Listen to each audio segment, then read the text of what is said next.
merci d'avoir accepté notre invitation. Thank you, Mr. Deputy. Just to clarify, I am the Deputy Ambassador, not the Ambassador yet. I will keep my intervention brief just to stick with the time limit, and I will base it on two main themes. One being on my professional experiences dealing with minorities in the Middle East, and my second will be drawn upon personal experiences. From the professional experience, the UAE has been participant or co-chaired the working group of stabilization for liberated areas in Syria and Iraq from Daesh.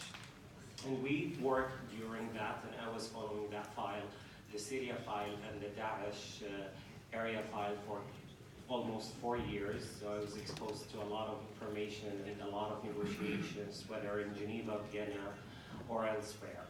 And through our coordination with the former UN humanitarian coordinator Liz Grande to the areas liberated from Daesh, what we realized that what gives the people the confidence in going back to their hometowns and villages is when they see people from their own community taking charge and being members of the security forces. This way they feel safe, they feel that their own people are part of their own protection.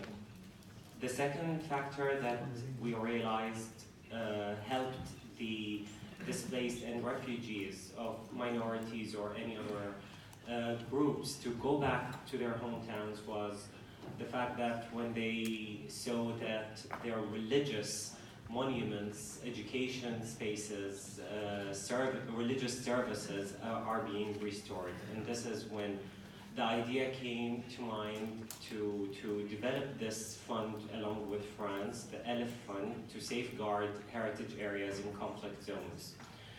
And right now we are thinking way beyond only safeguarding in the UAE at least. We'll discuss it with the fund very soon. But we are thinking of how to actually upgrade from safeguarding to prevention. And that's by changing the mindsets of people. Because the so-called Arab Spring and the recent conflicts in the Middle East definitely exacerbated the secular tensions in the region. And that we need to tackle through changing the mindset. We have developed a platform that can serving as one mean to help counter that, and that is by developing a Sawab Center, which is to counter radicalization online against religious minorities. But that had very special mandate, and that is only to counter the Daesh ideology. The second thing in changing the mindset, because minorities across the Middle East have been migrating elsewhere since 50 years. It's not a recent phenomenon, and that is because of the belief from the majority group that the minorities are secondary to them, and they don't have the same right to the land, education, freedom, and government positions. And through my personal experiences in the UAE and elsewhere, talking with minorities from the Middle East, the main concern for them is their physical, societal, and communal danger. And that applies to Yemen, Iraq, Syria, and any other country that has prominent minority groups. Now, of course, with all those negative points that I have mentioned, I think there is still room for improvement. And the room for improvement can go by different steps that the international community can take, but most importantly, I think the regional countries have to take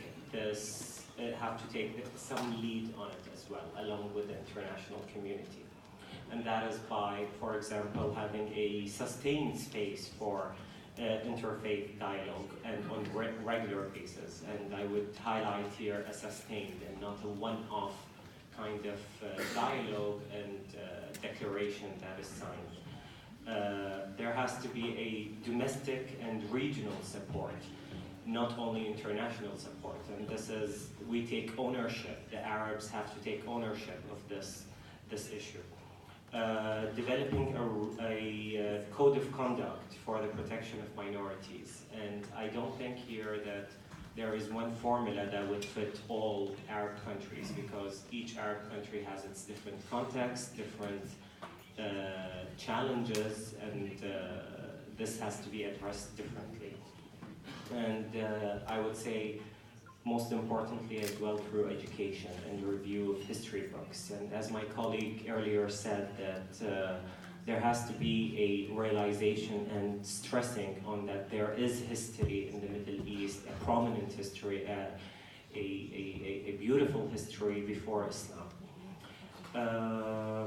Through the international community and more on a higher level, the UAE have tried a few years ago, and I was part of that at the UN, to issue a resolution that would criminalize the use of hatred words online. However, all the Arab countries, all the Arab countries and most of the countries in the Middle East have supported this resolution. But unfortunately, it couldn't go through because a lot of other countries opposed it, saying that it goes against freedom of expression. And I will leave it at that, to be brief. Thank you.